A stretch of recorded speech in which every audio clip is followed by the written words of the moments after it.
இது அதிமுகவா எப்படி? நான் ஜெயலலிதா காலத்துலலாம் வந்து பொதுவாகவே அதிமுகவில் எந்த தேர்தலாக இருந்தாலும் முதல்ல வேட்பாளர் அறிவிச்சிருவாங்க. இன்னைக்கு போட்டியிட போகிறீங்களா இல்லையானே தெரியல. திராவிட முன்னேற்ற கழகம் எவ்வளோ பல படிகள் முன்னே போயிட்டுருக்கு. பாட்டாளி மக்கள் கட்சி கூடி வாதிட்டுருக்கு. இது உங்களுக்கு ஒரு முக்கியமான சோதனை களம் விக்கிரவாண்டி அப்படின்னா மிகையா? தந்தி டிவி நேர்களுக்கு வணக்கம். அது விக்கிரவாண்டியா இந்த விக்ரமாதித்தன் கதையில வர்ற வேதாளமா அப்படிங்கிறது ஒரு பக்கம். அது நீங்க சொன்ன மாதிரி நான் இன்னைக்கு மதியம் தான் வெளிநாட்டுல இருந்து திரும்பினேன். நான் உடனடியா சேலத்துல இருக்கிற என்னுடைய வாக்காளர் பட்டியல இருந்து என் பேரை நீக்கிட்டு விக்கிரவாண்டி இடைத்தேர்தல்ல என் குடும்பத்துல மொத்தம் 10 ஓட்டு இருக்குங்க. 10 பேர் எங்க சேர்த்துறதுக்கு விண்ணப்பம் கொடுத்திருக்கிறேன். கொஞ்சம் தயவு செஞ்சு தந்தி டிவி மூலமா எனக்கு உதவி பண்ணி எப்படியாவது விக்கிரவாண்டி இடைத்தேர்தல் நடக்கிற அந்த இடத்துல வாக்காளர் பட்டியலில் எனக்கு சேர்த்துட்டீங்கன்னா பரவாயில்ல. எனக்கு ஜாக்பாட் லாட்டரியில உள்ள மாதிரி. ஏன்னா ஒரு ஓட்டுக்கு கேள்விப்பட்ட 15,000. எங்க அதிமுக 15,000 கொடுக்க போறாங்களா? அதிமுக பாருங்க, அவங்ககிட்ட நீங்க 15,000 15 ரூபா கொடுத்தாங்கன்னா பெருசு. ஒரு ஓட்டுக்கு 15,000 ரூபாய் அப்படிங்கிறப்ப ஜாக்பாட் நம்ம ஊர்ல தான் லாட்டரி அம்மாவே தடை பண்ணிட்டாங்க. இதுக்கெல்லாம் என்ன ஆதாரம்? இதெல்லாம் யூகம் இல்ல எதிர்பார்ப்பு இல்ல இடைத்தேர்தலை நம்ம தொடர்ந்து காஞ்சிபுரம் காலத்துல இருந்து பாக்குறதுனால இருக்கக்கூடிய அனுமானமா? அது அருமையான மலையாளத்துல ஒரு பழமொழி சொல்லுவாங்க, அரண்மனை ரகசியம் அங்காடி பரிசியம் பாங்க. ஏங்க இன்ன சாதனை பண்ண திருமங்கலம் ஃபார்முலா இல்ல, அதுக்கு முன்னாடி மூக்கத்தியெல்லாம் கொடுத்த ஃபார்முலா இருக்குல்ல, அதுக்கு ஏதாவது ஆதாரம் இருக்குங்களா? எதுக்கும் ஆதாரம் இல்ல. இது வந்து ஆமா, திருமங்கலம் ஃபார்முலா அப்படிங்கிறது இன்ன சாதனையாளர்களே வந்து மூக்கில் மேல விரல வச்சு பாராட்டின ஒரு சாதனை ஒண்ணு. அப்புறம் சமீபத்துல ஒரு வருஷத்துக்கு முன்னாடி ஒரு தலைவலி வந்துச்சு பாருங்க, ஈரோடு இடைத்தேர்தல் அப்படின்னு. அதுல பாத்தீங்கன்னா கால்நடைகளை தான் பட்டியல அடிப்பாங்க. ஆனா 6 படைத்த மனிதனை பட்டியல அடிக்கிற ஒரு புது யுக்தியை கண்டுபிடிச்சு பாவம் கொடுத்துரு. நிச்சயமா பார்க்கப்பட்டது. ஆனா நீங்க மனசாட்சியை தொட்டு சொல்லுங்க, இதுல வந்து ஒரு கட்சி தான் பணம் கொடுத்திருக்கு தேர்தல்ல, இடைத்தேர்தல்ல. அதிமுக கொடுத்ததே இல்லைன்னு சொல்லுங்க. ஒரு இடைத்தேர்தல்ல எதிர்கட்சியா இருந்த போது கூட கொடுத்தது இல்ல, ஆளுங்கட்சியா இருந்த போது கொடுத்தது இல்ல. சொல்ல முடியுமா? அதிமுக கொடுத்திருந்தா அதிமுக ஜெயிச்சிருக்குமே. நீங்க சொல்ற மாதிரி அதிமுக பணம் கொடுத்திருந்தா அதிமுக ஓட்டு போட்டு மக்கள் ஜெயிச்சிருப்பாங்க. அப்படிதான் சொல்றாங்க. பணம் வந்து கொடுக்கறதுனாலையும் கொடுக்காதனாலையும் அந்த வெற்றி தோல்விகளை தீர்மானிக்கிறது இல்லைன்னு சில அனலிஸ்ட் சொல்றாங்க. கரெக்டுங்க. இப்ப எல்லாருமே 40 தொகுதியிலயும் திமுக ஓட்டு போட்டு ஜெயிக்க வச்சிருக்கிறதுனால பாலாறும் தேனாரும் திராவிட மாடல் ஆட்சியில ஓடுது. அதனால ஸ்டாலினுக்கு ஓட்டு போடுனா ஓட்டு போட்டுக்கிறாங்க. எதிர்கட்சிகளுடைய ஓட்டு 3ஆ பிரிஞ்சு போச்சு. திமுக திராவிட மாடல் ஆட்சிக்கு எதிரான ஓட்டு 3 பேர். ஒவ்வொரு இயக்கத்துக்கும் கூட்டணி வைக்கிறதுக்கு உரிமை இருக்கு சார், வியூகம் வைக்கிறதுக்கு உரிமை இருக்கு சார். அதிமுக கூட்டணி வைக்க எது தடுத்தது? எளிமையா கூட்டணி சொல்லி போயிடுறதா? 2019 பெரிய கூட்டணி இருந்தது. கூட்டணி இருந்து ஜெயிச்ச தேர்தல்கள் உண்டு, இல்லாம ஜெயிச்ச தேர்தல்கள் உண்டு.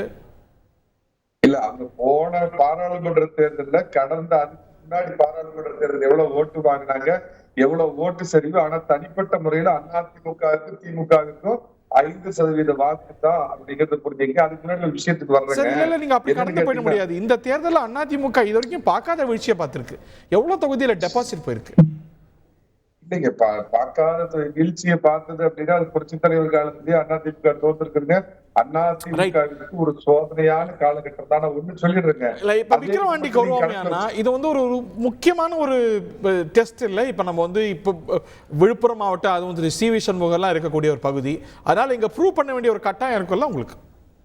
அட்லீஸ்ட் ஒரு குட் ஃபைட் கொடுக்க வேண்டிய இடைத்தேர்தல்ங்கிறது உண்மையான இடைத்தேர்தலா நடந்தது அப்படின்னா சொல்லிடுறேங்க. அதிமுகவோட ஸ்டாண்ட் எனக்கு தெரிஞ்ச வரைக்கும் வெற்றி லட்சியம், 2ஆம் இடம் நிச்சயம். நீங்க உடனே 2ஆம் இடம் நிச்சயம்னு சொன்னது மட்டும் ஹைலைட் பண்ணி போட்டுறாங்க. என்ன காரணம்னா, இடைத்தேர்தலுங்கிறது தமிழகத்துல எப்படி நடக்குது, அது திமுக ஆட்சியில இருக்கிறப்ப எப்படி இடைத்தேர்தல் நடந்திருக்குது அப்படிங்கறத நம்ம பார்த்தோம். வெற்றி லட்சியம், 2ஆம் இடம் நிச்சயம். ஆமா, அதாவது திரும்ப அடிக்கோடிட்டு சொல்றேன், வெற்றி வந்து லட்சியம். ஆனா 2ஆம் இடம்ங்கிறது இவங்க திமுக. இப்படி ஒரு நிச்சயம் வந்து ஒரு கோடிட்டு நம்ம அதிமுக வரலாற்றுல இப்பதான் புதுசா பாக்குறோம். 2ஆம் இடம் உங்களுக்கு கிடைச்சிடும் அப்படின்னா காலம் எப்படி மாறி இருக்கு பாருங்க. நீங்க எடிட் வேலையை ஆரம்பிச்சீங்க, கட்டன் பேசுவேன். நான் என்ன சொல்றேன்னா, இடைத்தேர்தல்ங்கிறது மற்ற மாநிலங்களில் நடக்கிற மாதிரி ஒழுக்கமா இடைத்தேர்தலா நடந்துச்சு அப்படின்னா அதிமுக வந்து வெற்றி லட்சியம் அப்படின்னு சொல்லி நான் சொல்றேன். இல்லைன்னா தான் இரண்டாம் இடம் லட்சியம் அப்படின்னு நான் சொல்றேன். நேரத்தை பகிர்ந்தளிக்கணும். Coming back to you again. Thiru கோய் செல்வராஜ் பதில் சொல்றதுக்கு முன்னாடி திரு கணேஷ்குமார்ட்டையும் கருத்து கேட்டு வரேன். திரு கணேஷ்குமார், அன்பு வணக்கம். ரெண்டாம் இடமா நிச்சயங்கிறாங்க. குறைஞ்சபட்சம் அதிமுக ரெண்டாம் இடம் வாங்கிட முடியும் அப்படிங்கும் போது உங்களுக்கு என்ன வேலைங்க? மூணாம் இடம் தானா? ஒரு இப்ப எவ்வளவு பெரிய கட்சி, தமிழ்நாட்டுல எல்லா இடத்துலயும் அமைப்பு வச்சிருக்கக்கூடிய கட்சி என்று சொல்லக்கூடியவர்களே இரண்டாம் இடம் நிச்சயம் என்று சொல்லக்கூடிய அளவுக்கு ஒரு சக்தி வாய்ந்த கட்சியாக பாட்டாளி மக்கள் கட்சி அந்த தொகுதியில இருக்குது என்பது வந்து உண்மையிலேயே நாங்க பெருமை பெறக்கூடிய ஒரு விஷயம் தான். ஏன்னா கடந்த கால வரலாறு அந்த மாதிரி. கடந்த காலத்துல பாத்தீங்கன்னா போன தேர்தல் எல்லாம் 48,000 வாக்குகளுக்கு மேல 2016 பாட்டாளி மக்கள் கட்சி தனியா நிக்கும் பொழுது வாங்கி இருக்கிற சூழ்நிலை. நீங்க அதுக்கு முன்னாடி ஆரம்பத்திலே சொன்னீங்க திமுக காசு கொடுத்திருக்கா, அதிமுக ஒரு பைசா காசு கொடுக்காம ஒரே ஒரு பைசா யதார்த்தத்தை பேசிதான் ஆகணும். யதார்த்தத்தை பேசாம இருக்க முடியாது. அந்த வகையில ஒரே ஒரு பைசா காசு கொடுக்காம 48,000 வாக்குகள் எல்லாம் வாங்கி ஒரு பெரும்பான்மையா பலத்தோடு இருக்கக்கூடிய கட்சி பாட்டாளி மக்கள் கட்சி. எங்களுடைய உயர்நிலை குழு இன்னைக்கு கூடியது. அதுல கூட நாங்க எல்லாரும் எங்களுடைய ஒரு ஆவலையும் எங்களுடைய ஒரு அறிவு எதிர்பார்ப்பையும் நாங்க வந்து அழுத்தம் திருத்தமா சொல்லி இருக்கிறோம். தேசிய ஜனநாயக கூட்டணி தானா நீங்க வந்து ஒரு அந்த அமைப்புல தான் அதற்கான முயற்சியை தான் வந்து எடுத்துக்கிட்டு இருக்காங்க. ரியல் ப்ராஸ்பெக்ட் பாருங்களேன். அந்த தொகுதியை பார்க்கும்போது உங்களுக்கு நல்லா தெரியும், நம்ம வெளிப்படையா பேசுவோம். அந்த தொகுதியோட டெமோகிராபிக்ஸ், அதோட பொலிட்டிக்கல் லேண்ட்ஸ்கேப்பை பார்க்கும்போது பாமகவும் அதிமுகவும் சேர்ந்தா maybe there is a chance to give a good fight.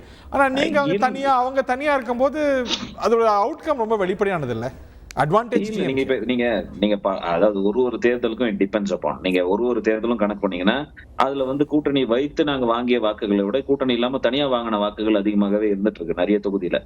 So இந்த அரித்மெட்டிக் கால்குலேஷன், இந்த ஓட் டிரான்ஸ்பர் அப்படின்றதெல்லாம் வந்து election to election it may verify depending upon issues. அந்த ஒரு காலகட்டத்துக்கு ஏத்தால் போல் அந்தந்த சூழ்நிலைக்கு ஏத்தால போல நடக்கும். இப்ப உதாரணத்துக்கு சொல்லணும்னா தருமபுரி எடுத்துக்கோங்க. தருமபுரி எடுத்தீங்கன்னா மருத்துவர் அன்புமணி ராமதாஸ் கடந்த நாடாளுமன்ற தேர்தலில் அதிமுக கூட்டணியில போட்டிட்டு 4,90,000 வாக்குகள் வாங்கினார். இன்னைக்கு தனியாவே அதிமுக இல்லாம 4,16,000 வாக்குகள் வாங்கியிருக்கிறோம். அதிமுக கிட்டத்தட்ட 2 லட்சம் வாக்குகள் மேல வாங்கியிருக்கு. 3 லட்சம் வாக்குகள் கிட்ட வராங்க. அப்ப கூட்டி பாத்தீங்கன்னா எங்க போச்சு? ஓட் டிரான்ஸ்பர் நடக்கலையே. இதே மாதிரிதான் ஒரு தொகுதியிலும் நடந்துட்டு இருக்கு. அரக்கோணம் தொகுதியில எடுத்துக்கிட்டீங்கன்னா அப்படிதான் இருக்கு. இன்னைக்கு நாங்க எந்தவித ஒரு பைசா விழுப்புரத்துல இந்த விக்கிரவாண்டியில உங்களால என்ன சாதிக்க முடியும்னு நினைக்கிறீங்க? ஜெயிக்கிறதால is it even practical? why not ஏன் முடியாது அப்படின்றதுதானே கேள்வி. ஏன் சென்ட் பிராக்டிகல் நம்ம சொல்லணும்? மக்கள் கடந்த தேர்தலில் ஆளும் கட்சியாக இருந்தார்கள். அதிமுக பெண்ணகர இடைத்தேர்தலில் டெபாசிட்டே இழந்தாங்க இல்லையா? அதிமுக 3ஆம் இடம் போச்சு. டெபாசிட் இருந்தாங்க. அந்த ஒரு தேர்தலையும் அது சூழ்நிலை கேட்டால் போல் மாறும். அதே தொகுதி அடுத்த சட்டமன்ற தேர்தலில் வேற மாதிரி ஓட்டு போட்டுச்சு. அதுதான் சொல்றேன். அதுதான் நான் தேர்தல் இஷ்யூ பேஸ்ல மாறும்ன்றேன். இப்ப நாங்க இப்ப கடந்த தேர்தலில் நாங்க தோத்துட்டோம். நாங்களும் தான் 1% அதிகமா ஓட்டு வாங்கியிருக்கிறோம் தொகுதியில நின்று. அதனால நாங்க ஜெயிச்சிட்டோம், இதை இது பண்ணிட்டோம். நாங்க தோத்துட்டோம், உண்மைதான். எங்களுடைய தோல்வி என்பது எங்களை சுய பரிசோதனை செய்து கொள்ள வேண்டிய காலகட்டத்தில். ஏன்னா ஒரு வாட்டியும் நாங்க புது முயற்சி எடுக்கிறோம். ஒரு மாற்று அரசியலை முன்னெடுப்பதற்கு ஒரு புது முயற்சி எடுத்துக்கிட்டு வரோம். அப்படி இருக்கக்கூடிய சூழ்நிலையில இந்த விக்கிரவாண்டி இடைத்தேர்தலில் நாங்க மக்களை சந்திப்போம், அணுகுவோம். எங்களை வந்து திரும்ப சாதி கட்சின்னு முத்திரை குத்துறீங்க இல்லையா? அந்த எந்த மக்களுக்காக நாங்க போராடினாங்களோ, எந்த மக்கள் வந்து இத்தனை ஆண்டு காலமாக ஏமாந்துகிட்டு இருக்கிறாங்களோ, ஏமாற்றப்பட்டு இருக்கிறார்களோ இந்த திராவிட கட்சிகளின் மூலமாக அவரிடம் நாங்க சென்று சேர்ப்போம். நேரா செய்திகளை உடனுக்குடன் தெரிந்து கொள்ள உடனே சப்ஸ்கிரைப் பண்ணுங்க.